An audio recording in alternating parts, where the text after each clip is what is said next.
إن الحمد لله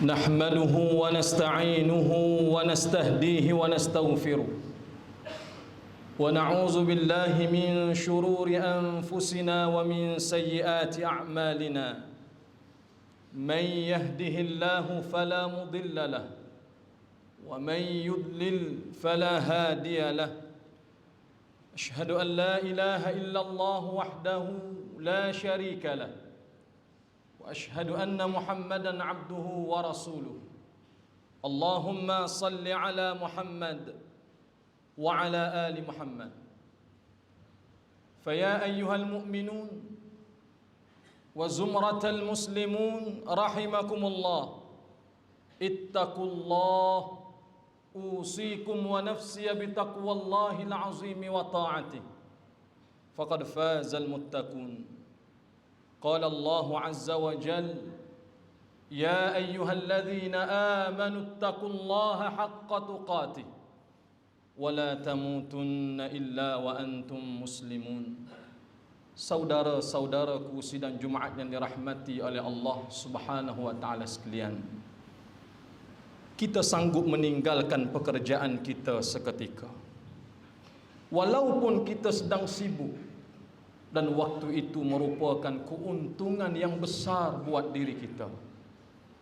Tetapi kita meninggalkan semua urusan itu tatkala muadzin melaungkan azan, hayya 'alas salah, marilah menunaikan salat, hayya 'alal falah, marilah menuju kejayaan. Orang-orang yang telah pun menempatkan dirinya pada tengah hari ini di rumah Allah merupakan orang-orang yang sedang berusaha untuk mengikuti syariat serta patuh kepada perintah Allah Subhanahu wa taala. Demi Allah, kepatuhan ini sama sekali tidak akan sia-sia dan Allah akan ganjari dengan pahala yang luar biasa insya-Allah. Sidang Jumaat yang dirahmati oleh Allah Subhanahu wa taala sekalian, kita sedang meniti hari-hari yang terakhir di dalam bulan Sya'ban. Bahkan kita berada pada Jumaat yang terakhir di dalam bulan ini, memberi isyarat kepada kita bahawa sedikit waktu, masa dan ketika nanti kita akan bertemu dengan Ramadan. Sekiranya Allah menyampaikan kita, usia kita pada waktu tersebut, dan mungkin di kalangan orang-orang yang hadir pada tengah hari ini merasakan bahawa kedatangan Ramadan itu tidak ada makna, ataupun Ramadan itu datang menyusahkan perjalanan hidup aku. Bahkan mengapa Tuhan mensyariatkan Ramadan bahkan sebagai rukun? Maka terbitlah dalam diri sanubari kita kepayahan, kelelahan, kesulitan tatkala Ramadan itu bakal tiba. Tetapi yang pelik, sekiranya dekat dengan hari raya, maka kitalah orang yang paling bergembira, bahkan berusaha untuk berada di saf-saf pertama ketika mana salat hari raya itu ditunaikan. Allahu Rabbi. Di dalam hadis telah diceritakan oleh ramai rijalul hadis, disebut di dalam Sahih atau Sunan Ibnu Majah nombor hadis 3925, disebutkan juga oleh Muhammad Ibnu Hibban Al-Busti di dalam Sahihnya nombor hadis 2466, diriwayatkan juga oleh Al-Baihaqi di dalam Az-Zuhud, diriwayatkan juga oleh Al-Imam Ahmad Ibnu Hanbal di dalam Musnadnya, dan diriwayatkan juga oleh Al-Imam Muhammad Ibnu Abdullah Al-Hakim di dalam Al-Mustadrak ala Sahihain. Rasul sallallahu alaihi wasallam pernah membenarkan mimpi salah seorang daripada sahabat baginda yang mulia yang bernama Talhah ibn Ubaidillah radhiyallahu anhu. Kalaupun kita telah mendengar kisah ini, mudah-mudahan ia menjadi ulang kaji buat kita. Ketika mana Talhah ibn Ubaidillah radhiyallahu anhu menyebut, faraitu fil manam wa ana 'inda babil jannah. Suatu malam ketika mana aku tidur, Dan Allah takdirkan waktu itu aku bermimpi berada betul-betul di hadapan pintu syurga. Wa ma'iya rajulan, bersama dengan aku dua orang lelaki yang lain. Kedua-dua lelaki ini dalam riwayat yang sebelumnya merupakan adik-beradik yang datang daripada tempat yang jauh, menyatakan keislaman kepada Rasul sallallahu alaihi wasallam. Wa kana ahaduhuma ashadda ijtihadan min sahibihi faghazza mujtahidan. Lelaki yang pertama, si abang, merupakan orang yang cukup luar biasa ibadatnya, bahkan dia mati di medan peperangan, mati syahid. Adapun adiknya hanyalah orang-orang biasa seumpama orang lain, bahkan bukan mati syahid. Famakatha ba'dahu sanatan thumma tuwfiya, hanya hidup setahun setelah kematian abangnya barulah dia meninggal dunia. Ketika kami bertiga, kata Talhah, berada di depan pintu syurga, fa kharaja kharijan minal jannah, keluar malaikat yang menjaga syurga kepada kami, datang. Fa azina lilladzina tuwfiya al-akhar thumma kharaja fa azina lilladzina istushhida, mempersilakan si adik yang meninggal dunia kemudian setahun selepas daripada itu, kematian yang biasa, dipersilakan untuk masuk syurga terlebih dahulu, kemudian keluar mengiring abangnya pula yang mati syahid untuk dimasukkan ke dalam syurga. Fa kharaja, kemudian keluar sekali lagi malaikat tersebut, menyebut kepada aku, irja' fa innaka lam ya'ni laka ba'd. Talhah, kamu balik dahulu, giliran kamu untuk masuk ke dalam syurga belum tiba, balik dulu. Pada kalimah irja', kemudian dia istayqadha minan naum, dia bangun daripada tidur. Rupanya dia bermimpi. Fahaddatha hadithan, dia cerita kisah mimpinya ini kepada sahabat yang lain. Semua sahabat sukar untuk mempercayai. Kalaupun kita tidak mempercayai, dia Talhah ibn Ubaidillah, gelaran dia Asy-Syahidul Hayy, syahid yang hidup. Bahkan dia termasuk 10 di kalangan Rasul jamin syurga. Rasul tak jamin kita syurga.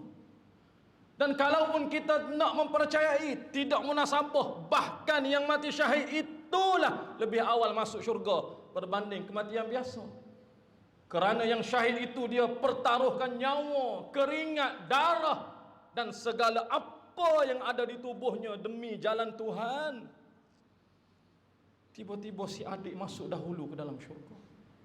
Apabila tersebar di kalangan para sahabat, datang kepada Rasul sallallahu alaihi wasallam bertanya kesahihan, adakah betul sebegitu?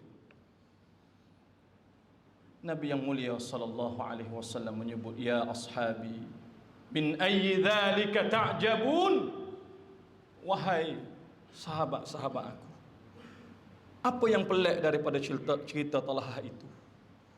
Apa yang kamu rasa takjub? Ya, kami takjub kerana sepatutnya yang syahid itu masuk syurga lebih awal berbanding kematian biasa, kerana tidak ramai yang mampu mempertaruhkan nyawa, sedangkan ramai juga yang berpatah balik.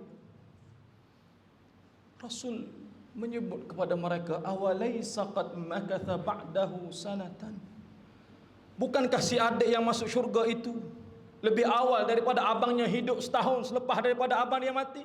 Qala na'am atau qala bala, sahabat kata ya. Wa huwa adrakahu Ramadan fa asamah, bukankah sekali lagi Tuhan bagi rezeki kepada dia Ramadan, bahkan dia berpuasa di dalamnya? Sahabat kata ya. Fa shalla kadza wa kadza sajdatan fis sanah, dan dia salat, rukuk, sujud kepada Allah dalam masa setahun. Sahabat kata ya. Berapa banyak rakaat yang ditunaikan itu? Bainahuma ab'ad ma bainas samai wal ard, jarak antara kedua amalan ni adalah langit dan bumi. Tuhan persilakan adiknya dulu masuk ke dalam syurga kerana sekali lagi Ramadan Tuhan rezeki pada dia. Sidang Jumaat yang dirahmati oleh Allah, Kita mungkin boleh belanja sahabat kita di luar Ramadan. Kita belanja dalam keadaan orang yang kita kenal, kita kasih, kita sayang kepadanya. Bila Ramadan tiba, bukan setakat belanja. Ada orang sponsor buka puasa. Bahkan satu lot harganya ribuan. Yang adakah ke semua orang yang makan ketika mana hari tersebut dia sponsor semua yang dia kenal? Tidak. Bahkan jumlahnya lebih banyak daripada dia belanja kawan yang dia kenal. Ya. Samalah juga rakaat salat. Mana ada bulan yang boleh mengatasi banyaknya manusia rukuk, tunduk, sujud kepada Allah, mengatasi Ramadan? Tidak ada. Bahkan bacaan Al-Quran di bulan yang lain, mungkin Al-Quran itu sepi tanpa kita sentuh. Di kala Ramadan, tatkala kita tak mampu baca, sekurang-kurang kita pegang. Ya. Oleh kerana Tuhan Maha mengetahui di kalangan kita, khususnya yang hidup di akhir zaman, tidak semua yang mampu menempatkan dirinya di medan-medan perang. Dan Tuhan memberi peluang dan kesempatan ketika mana seorang ulama mensyarahkan hadis ini, menyebut inilah hadis yang telah pun memberi semangat kepada semua orang-orang di kalangan para sahabat yang juga mereka tidak berkemampuan seperti kita untuk menempatkan diri di medan peperangan. Jadi kesimpulan, tatkala Ramadan itu sampai kepada kita yang kita rasa susah, sedangkan Tuhan memberi peluang untuk kita masuk syurga lebih awal mungkin daripada orang yang mati syahid. Semoga keistimewaan itu semua di kalangan kita dapat meraihnya nanti insya-Allah. Barakallahu li wa lakum bil Qur'anil azim wa nafa'ani wa iyyakum bima fihi minal ayati wadh-dhikril hakim wa taqabbala minni wa minkum tilawatah innahu huwas samiul alim walhamdulillahi rabbil alamin.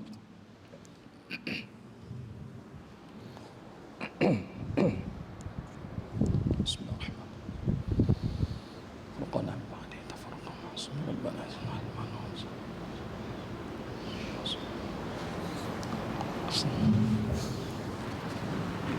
Alhamdulillahi wa kafa wa sallallahu ala nabiyyina al-mustafa wa ala alihi wa ashabihi wa man iktafa wa ba'd.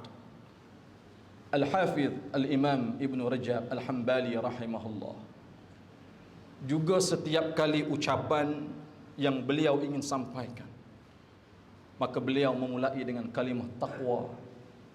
Semoga orang-orang mengingat bahawa siapapun, dimanapun, bilapun, waktu apapun, satu ketika kita akan dijemput untuk bertemu dengan Allah Subhanahu wa ta'ala. Dan tatkala takwa itu diulang dan diulang serta diulang, mudah-mudahan timbullah perasaan insaf dan muhasabah dalam diri untuk kita senantiasa mengingati Allah Azza wa Jalla. Dan beliau juga turut menyebut di dalam Lataif Al-Ma'arif, ketika orang-orang saleh memasuki bulan Ramadan, lalu mereka berdoa dengan menyebut Allahumma sallimna Ramadan wa sallim Ramadan lana wa tasallamhu minna mutaqabbala. Ya Allah, ya Tuhan, sallimna Ramadan, sejahterakanlah kami dengan Ramadan, wa sallim Ramadan lana, dan sejahterakanlah Ramadan itu untuk kami, wa tasallamhu minna mutaqabbala. Apa jua yang kami usahakan, kami lakukan, kami buat, kami tunaikan, hak kamu terima, ambillah Tuhan, terimalah. Dan mudah-mudahan apa yang bakal kita usahakan itu semuanya tidak akan disia-siakan oleh Allah. Maka Jumaat yang mulia, antara perkara yang tidak sia-sia bahkan disunnahkan untuk kita berselawat kepada Nabi yang mulia sallallahu alaihi wasallam dengan ungkapan Allahumma salli ala Muhammad wa ala ali Muhammad kama sallaita ala Ibrahim wa ala ali Ibrahim wa barik ala Muhammad wa ala ali Muhammad kama barakta ala Ibrahim wa ala ali Ibrahim fil alamin innaka Hamidum Majid. Allahumma ighfir lil muslimina wal muslimat wal mu'minina wal mu'minat al ahya'i minhum wal amwat innaka sami'un qaribun mujibud da'awat wa ya qadiyal hajat. Allahumma inna nas'aluka wa natawassalu ilayka bi asma'ikal husna wa sifatikal 'uzma an tahfaza bi 'aini inayatika rabbaniyah وبحفظ وقايتك الصمدانية. اللهم اهدي ووفق سلطاننا جلالة الملكنا المعظم سلطان سلانغور السلطان شراف الدين إدريس شاه الحاج ابن المرحوم السلطان صلاح الدين عبد العزيز شاه الحاج. اللهم أدي العون والهداية والتوفيق والصحة والسلامة منك لولي عهد سلانغور تنكو أمير شاه ابن سلطان شرف الدين إدريس شاه الحاج في أمن وصلاح وعافية بمنك وكرامك يا ذا الجلال والإكرام. اللهم أتل عمرهما مصلحين للموظفين والرعية والبلاد وبلغ مقاصدهما لطريق الهدى والرشاد. اللهم أعز الإسلام والمسلمين، اللهم أعز الإسلام والمسلمين والمجاهدين والمستضعفين في فلسطين وخصوصا في مدينة غزة. اللهم انصرهم نصرا عزيزا. اللهم عليك باليهود وانصرنا عليهم. اللهم باقت من الدنيا ففرجها يا رب العالمين. اللهم أحصهم عددا واقتلهم بددا ولا تغادر منهم يومئذ أحدا أبدا. ربنا آتنا في الدنيا حسنة وفي الآخرة حسنة وقنا عذاب النار. عباد الله، إن الله يأمر بالعدل والإحسان وإيتاء ذي القربى وينهى عن الفحشاء والمنكر والبغي يعظكم لعلكم تذكرون. فاذكروا الله ذكرا كثيرا ونشكره شكرا شكرا ونحمده حمدا حمدا ولذكر الله أكبر والله يعلم ما تصنعون. أقيموا الصلاة.